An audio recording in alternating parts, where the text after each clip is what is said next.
श्री शिवाय नमस्तुभ्यम। हर हर महादेव। पूज्य प्रदीप मिश्रा जी के उपाय और कथा सुनने के लिए वीडियो को लास्ट तक देखिए। पूज्य प्रदीप मिश्रा जी ने बहुत अच्छी और अचूक बातें बताई हैं। अगर आप भी पूज्य प्रदीप मिश्रा जी के उपाय देखना चाहते हैं और कथा सुनना चाहते हैं तो उससे पहले मेरे चैनल को लाइक, कमेंट और शेयर जरूर करिएगा। मेरा चैनल है धार्मिक वीडियो। हर हर महादेव। खोल कर बोले क्या क्या चाहिए बोलो।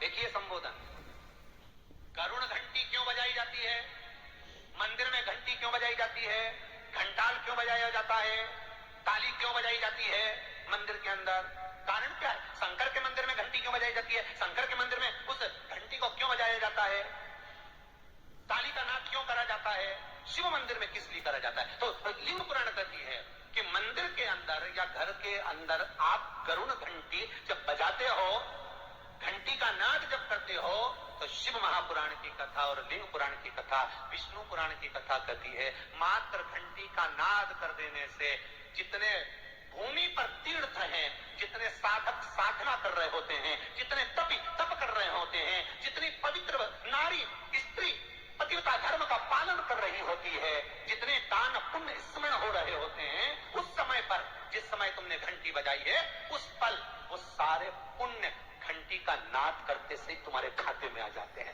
मात्र घंटी का नाद करने के मंदिर में जाकर ताली का नाद किया जाता है।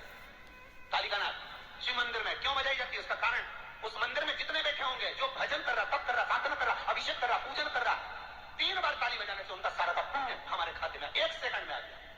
और हमें लगता है शंकर को रिझाया, शंकर को रिझाया, शिव ने तुरंत दे दिया। घर में गरुड़ घंटी का नाद करना, इसलिए बच्चों को खेलने के लिए घंटी नहीं दी जाती। गरुड़ घंटी कोई खेलने के लिए नहीं देता, खिलौने दे देंगे, दूसरा सामान दे देंगे, पर गरुड़ घंटी नहीं देंगे। क्योंकि गरुड़ घंटी का जब नाद करा जाता है तो सबका पुण्य हमारे खाते में आ जाता है। कोई साधारण घंटी बजाना पूजन के समय पर, स्मरण के समय पर, भजन के, इसलिए घंटी भी हर कभी नहीं बजाई जाती, समय समय पर। और आपसे भी निवेदन है, मंदिर में भी जाओ ना तो घंटी का नाद करो तो बड़े प्रेम से करो। ऐसा नहीं कि तुम लेट बजाए जाओ बजाए जाओ बजाए जाओ, ऐसा ही नहीं कि लड़की है तो बजाए जाओ। क्या मतलब, वो घंटी को बजाने के लिए आई नहीं, उसका एक समय, उसका एक संबोधन, उसका एक आनंद। कई मंदिरों में मंदिर का पट बंद हो जाता है, दरवाजा बंद हो जाता है, तो भी लोग घंटी बजा देते हैं। दोष दोष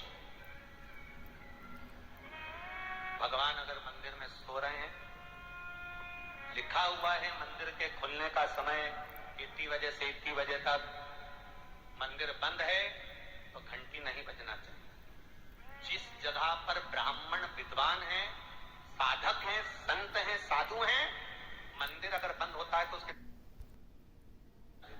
अगर भगवान विश्राम कर,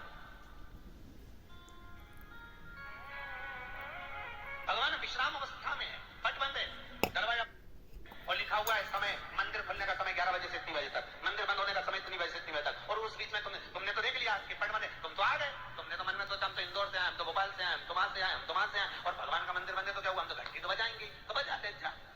11 ब्राह्मण भूखे रहने का दोष तुम्हारे खाते में। कितना सुंदर कहा है। शंकर भगवान को बेलपत्र चढ़ी हुई वापिस चढ़ सकती है, पर किसी भी देवता पर कोई फूल पुष्प आपने चढ़ाया, कोई पुष्प आपने चढ़ाया, ठंड का समय है या बारिश का समय है, पुष्प जो चढ़ाया हो सकता है कि मुरझाया नहीं है। होता है ना कभी कभी कि पुष्प मुरझाया नहीं हो, या उसमें ताजगी हो, सुंदर दिख रहा हो, बहुत अच्छा हो, और वो पुष्प चढ़ा हुआ तुमने अगर एक बार उठा लिया, उतर गया, उतरने के बाद फूल कितना भी सुंदर, फूल कितना भी ताजा दिखे, और वो देवता को समर्पित नहीं हो सकता। भले उसमें सुंदरता है।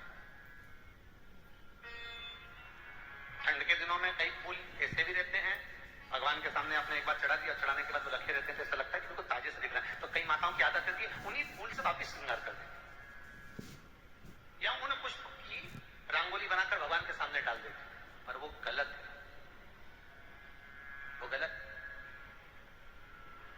जिस दिए में बाती लगी हुई है, बाती पूरी जल चुकी है, उसकी राख या उसका काला थोड़ा सा भाग दिए रखा है और आपने दूसरी बाती रखकर उसको जला दिया, तो वो जलाया गया जो भाग है लक्ष्मी को क्षीण कर देता।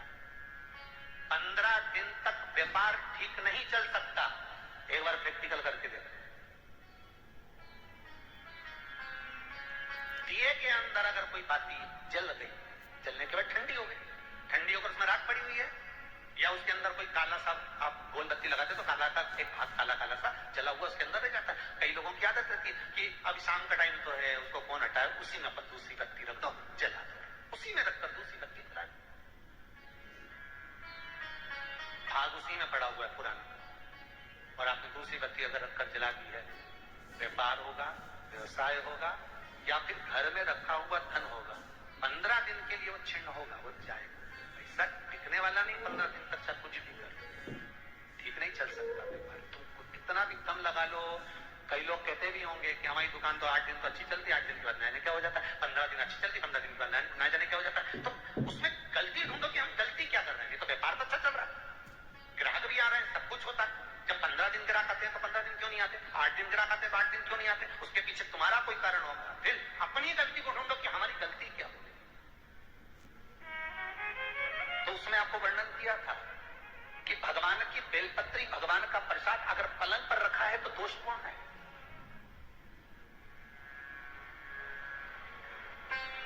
वो दोष कौन।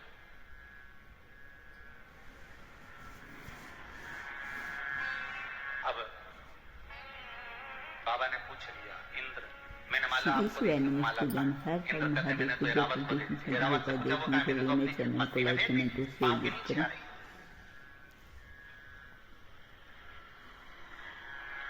मैं तुझे श्राप देता हूं इंद्र, तो तेरी सत्ता के विमुख होगा। जितना तुझे तेरी सत्ता से प्रेम है इंद्र, तुझे अपना सिंहासन प्रिय है, मैं तुझे श्राप देता हूं कि तेरा वो सिंहासन तेरा छूट जाएगा। माला का अंतर देखिए, जिस माला को आप लेकर बड़े खुश होते हो, वो माला अगर सही जगह नहीं जाती, जिस भगवान की बेलपत्री को लेकर आप खुश होते हो वो बेलपत्री सही जगह नहीं जाती, जिस प्रसाद को लेकर आप खुश होते हो वो प्रसाद अगर सही जगह नहीं जाता तो उसका फल क्या भोगना पड़ता है वो देखिएगा।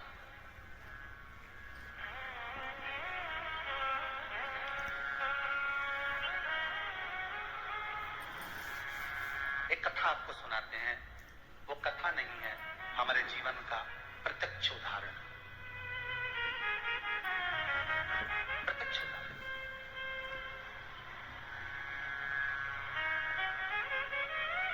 भवानी मंडी में भंवरलाल जी शर्मा रहते, शायद वो कथा सुन रहे होंगे। वो कथा सुन रहे होंगे मुझे विश्वास। उनका नियम था, महीने वो गोवर्धन नाथ जी की परिक्रमा करने जाते थे, और हमारा भी नियम था, हम गोवर्धन नाथ जी की परिक्रमा हर महीने करने जाते। कई बार ऐसा योग बन जाता था कि वो परिक्रमा पे हमारी कोई पहचान नहीं है, हमारी कोई जान नहीं है। ये भंवरलाल जी का नाम हमको तो बाद में मालूम पड़ा कि ये भवानी मंडी के रहने वाले, वो भी पूछा उनसे, वो भी रो रहे थे तब पूछा गया। ये हकीकत की कथा, ये कोई कथा किसी पुस्तक से नहीं है, ये प्रमाणित है। और उनका नियम था, गोवर्धन नाथ जी की परिक्रमा करते, लगाते, भगवान को शाम के समय पर वो बाबा को राजभोग कराते गिरिराज दादा। खूब भगवान की सत्ता थी, खूब वैभव था, खूब पैसा था। जितनी बार आते वो आधा पीपा का, एक पीपा का, आधी बोरी का, एक बोरी का, वहां बोरी से राजभोग होता है गिरिराज जी में, तो वो भोग लगा देते, ठोर, मोहन थाल, लड्डू सब। अब धीरे धीरे बहुत उनका वैभव, बहुत पैसा था भंवरलाल जी के यहाँ, काम भी अच्छा था उनका, शायद पत्थर मत्थर का कोई काम था तो अच्छा। 6 महीना 8 महीना लगातार परिक्रमा उन्हें हर महीने करी, हम भी जाते रहे परिक्रमा, हमने भी घड़ी करी। तो धीरे धीरे व्यापार उनका थोड़ा कम हुआ। जो उनका पत्थर का काम था वो धीरे धीरे एक जगह का कहीं बंद हो गया, दूसरी जगह का भी बंद हो गया, तीसरी जगह का भी बंद हो गया। बड़े दुखी हुए।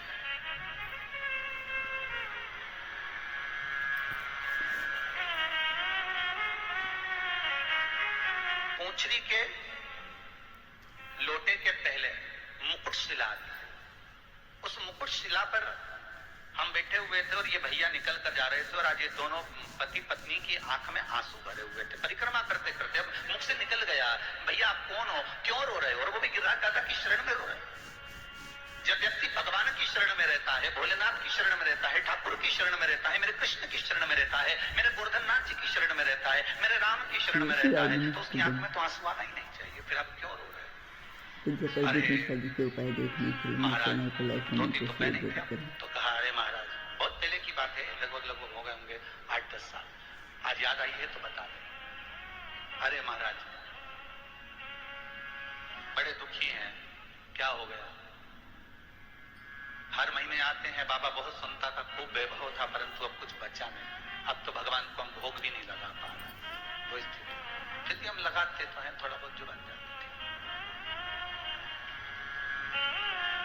हमने कहा कुछ नहीं, गिरिराज बाबा से विनती करो, ऐसी दशा क्यों लाकर छोड़ दी? दुख दिया है आपने तो सुख भी तो आप दोगे। आप विनती करो बाबा से कि ऐसा समय क्यों लाए हो, ये समय आखिर किस लिए आया? महाराज विनती तो हम हर बार आते हैं, हर बार करके जाते हैं। पहले परिवार समेत आते थे, अब तो दोनों। हमारे मन को आज अशांति है। आज श्री शिवाय नमस्तुभ्यम, हर हर महादेव। पूज्य प्रदीप मिश्रा जी ने मंगलवार के बहुत अच्छे और अचूक उपाय बताए हैं। पूज्य प्रदीप मिश्रा जी ने बताया है कि हमें जो घर में घंटी है वो किसी भी टाइम नहीं बजानी चाहिए। सिर्फ भगवान के सामने घंटी बजाने का एक टाइम होता है, जब भगवान सो रहे होते हैं तो हमें घंटी नहीं बजानी चाहिए। नहीं वो घंटी हमें अपने बच्चों को खेलने के लिए देनी चाहिए। पूज्य प्रदीप मिश्रा जी ने बताया है कि अगर हम भगवान की शरण में जाते हैं तो भगवान हमारे किसी न किसी रूप में अवश्य ही सहायता करते हैं। पूज्य प्रदीप मिश्रा जी ने एक कथा भी सुनाई कि किस तरह से एक पत्थर का व्यापारी गरीब हो गया था और किस तरह वो भगवान को भोग लगा था, किस गलती से उसकी ये दशा हुई। पूज्य प्रदीप मिश्रा जी ने माला का भी बहुत अच्छा और उपाय बताया है और बताया है कि अगर बेलपत्री, माला या प्रसाद अगर हम सही जगह पर इस्तेमाल नहीं करते तो उसका भी परिणाम हमें भुगतना पड़ता है। पूज्य प्रदीप मिश्रा जी की बातें बिल्कुल सच हैं, क्योंकि ये बातें कभी गलत नहीं होती। हम भी अपनी जिंदगी में इधर उधर झांक कर देखें तो कहीं ना कहीं हमें भी ये एहसास होगा कि हमने ये गलती की है, तो इसलिए हमारे कुछ काम नहीं चल रहा है। अगर आप भी पूज्य प्रदीप मिश्रा जी के उपाय और कथा सुनना चाहते हैं तो उसके लिए पहले मेरे चैनल को लाइक कमेंट और शेयर जरूर करें। मेरा चैनल है धार्मिक वीडियो। हर हर महादेव, जय श्री शंकर, जय भोलेनाथ। भगवान आप सभी की मनोकामना पूरी करे। इसी मनोकामना के साथ श्री शिवाय नमस्तुभ्यम।